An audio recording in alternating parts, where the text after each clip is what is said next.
Hi. Happy Wednesday afternoon. I think it's Wednesday. Yes, I'm kind of losing track of time being at home, and I've been in my office all day working and doing meetings. But I thought we would just have a casual conversation on a concept called the bystander effect, and talking about what the bystander effect is, how it relates to CPR and first aid, and then how we can overcome it.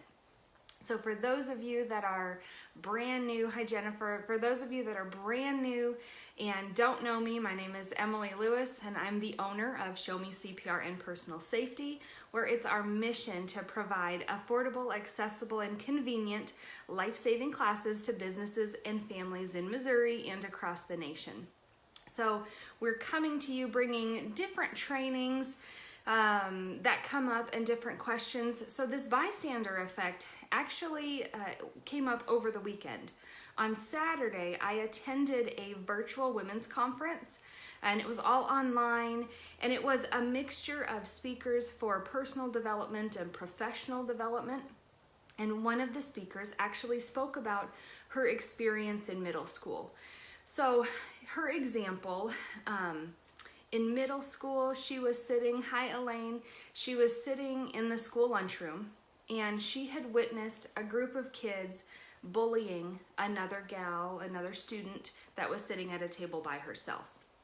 And so she's talking about, how she knows it was wrong, and she was so upset about the bullying that was happened. And as she's looking around the full lunchroom of kids, at first, nobody was stepping in to help. Nobody was helping this poor girl that was being bullied. And she talked about her own paralyzing fear on, I know that it's wrong. I know that I need to step forward and be an advocate for her. Hi, Tracy. But what's going to happen if I step in and I'm the only one that steps in? Are they going to then turn their bullying and their negative attention on me? So what she was describing is something that we call as the bystander effect.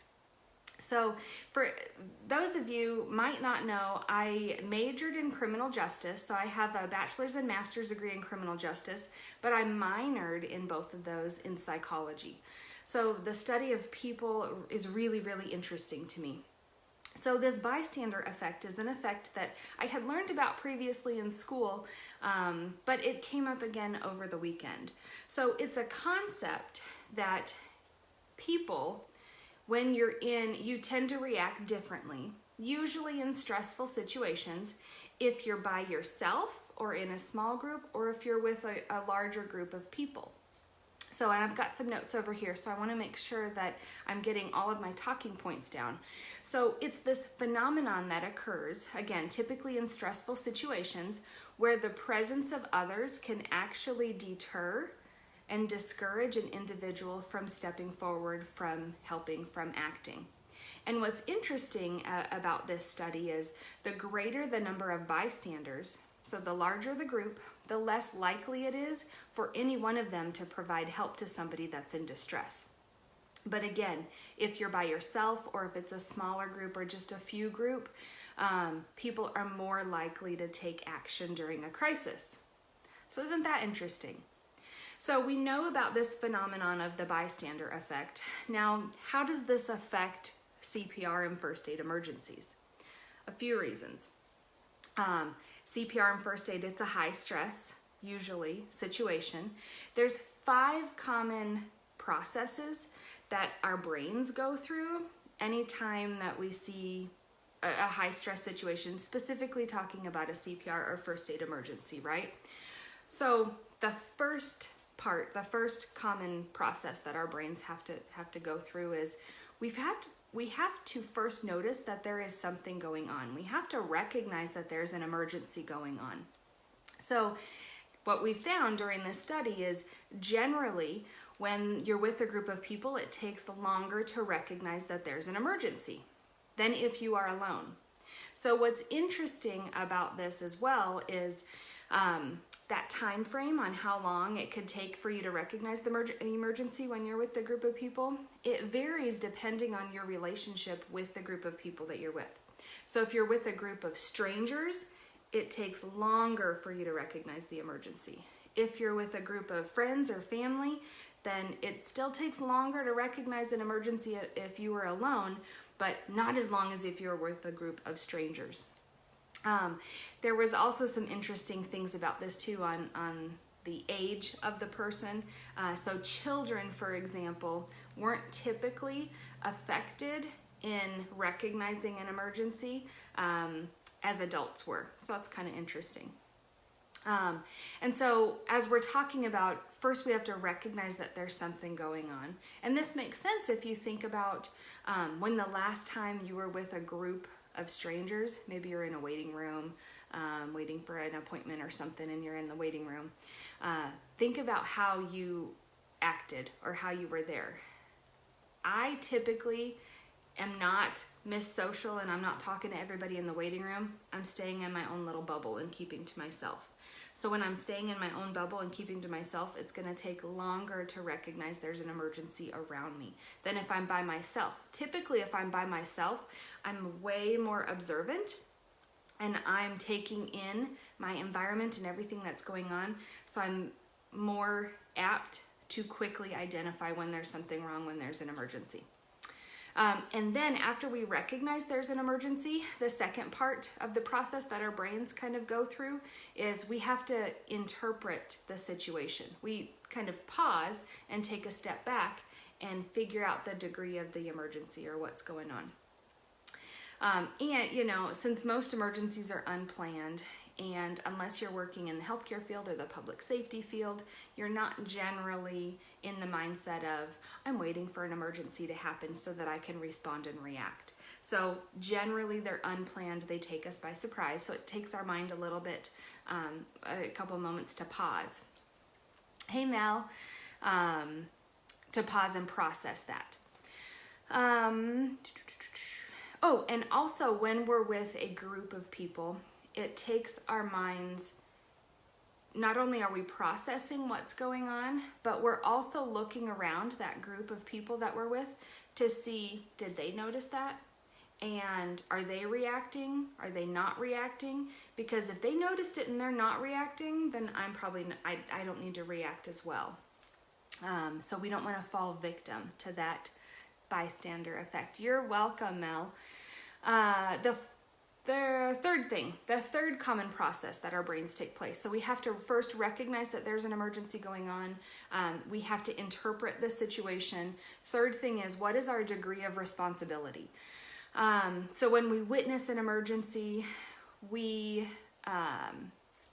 hesitating to see if there's a duty or an obligation or any kind of responsibility for us to provide care to the person. And it's going to depend on, again, the psychology part of the behavioral effect is, the bystander effect is, are we related to the victim somehow? Are they strangers to us? Are we tied to them to where we feel more of an obligation to assist them? Also a big question is, do we feel competent to provide good quality assistance to them? So we're going to talk about that more in just a couple minutes here. The fourth thing is, now that we are understanding what's going on, we can choose to provide assistance or not. And this can be direct assistance, passive assistance, or no assistance at all. Direct assistance would be, I see an emergency, I see what's going on, and I'm going to provide direct care to that person. Passive assistance would be, I'm going to call 911 so that I can give them the information and where we're at, and they can send help. They can send police, fire, medical help to come help provide assistance to the victim. Or no assistance is given, right? And then wrapping that all up. So now that we've recognized that there's an emergency, now we've interpreted what's going on and if assistance is needed and if we feel confident to give assistance, it really is up to us to change the movement of the bystander effect and change this into how we can feel more empowered, more confident, and how we can respond and react, whether we're in a group or whether we're by ourselves. So how can we overcome this? How can we overcome the paralysis that sometimes gets to us with this bystander effect? There's a couple key things that we can do. We want to become familiar with your surroundings, right? So a couple things we do here at Show Me CPR is we have a fun little challenge. We call it it's not very creative, but we call it just hashtag find the AED. And what that is it's a contest, it's a scavenger hunt of sorts. Anytime you're out in the community, and it could be you're out eating, you're out to eat, you're at church, you're at work, you're at school, you're at the gym working out, you're shopping at the outlet malls, be on the lookout for those AED, the defibrillator machines. Because when we're actively searching and looking and scanning and paying attention, we can find the AED, and the quicker we find an AED and we're associating where they're at within our own communities, we can make a mental note then in case we're ever faced with an emergency. So we're kind of relating it back to our own communities. Familiarizing ourselves with our surroundings, and really, and I'm not going to go into AEDs in this training, but I have another training coming up talking about AEDs. Those are just so powerful and so important. So it's really important to familiarize yourself with where you're at. And especially if, let's say you're at home and there's an emergency at home, you're very familiar with the layout of your home, the rooms in your home, what resources you have available in your home. But maybe if you're trying a brand new restaurant, you're not. So anytime you're out at a brand new place, just kind of look around for things. And I know I'm a little bit nerdy, but we try to look around for where the exits are, if there's a fire extinguisher, if they have an AED, all those kind of things. What the address is, what the parking lot's like. Just be familiar with different things. Also, there's a common, with this bystander effect, there's that common perception of, well, someone else will do it, won't they? Right? We kind of always think that. I can tell you, coming from a career in public safety, you're driving down the road, you see a car accident, and you think, I don't need to call 911, somebody else will call. I don't need to stop and check, somebody else will stop and check. Well, sometimes people do call 911. Sometimes people do stop and check. But I can tell you too, sometimes they don't. And so we want to build a community of people that are empowered and encouraged and confident in their skills and abilities to recognize emergencies and to feel empowered and confident to respond and react. Let's see. So the last kind of little thing on that bystander effect is, in large groups, it's more common to believe that someone else in the group will react because they're more trained, because they're more confident, they're more prepared than we are, they can provide better first aid than we can. So that's a common misconception. And what we tend to see happening is, with that large group, we believe that somebody else will handle it, and then no one's reacting, right? So how can we be prepared? We can, oh yay, good. Hashtag find the AED. So you are entered into our monthly drawing. So you can be prepared by attending CPR and first aid trainings, right? Right now we're doing in-person trainings, we're doing Zoom trainings, we're doing online trainings. We have all different kinds of trainings that you can be a part of. So take part in a CPR and AED and first aid class. If you find, like this video, if you like this concept, if it's helpful, share it, invite people, help us to spread the word and share our message and our mission. What else? We can role play, you can practice. I have tons of different role play and practice scenarios that I can send you. Much like the Find the AED challenge, I have lots of other challenges and scavenger hunts. We get get our kids involved in the Find the AED challenge, and we give them little prizes too. So it's a great activity to increase your awareness, and the more aware we are, the more trained we are, the more prepared we are, the more that we're thinking about this, the greater the chance that we will be able to beat this bystander effect.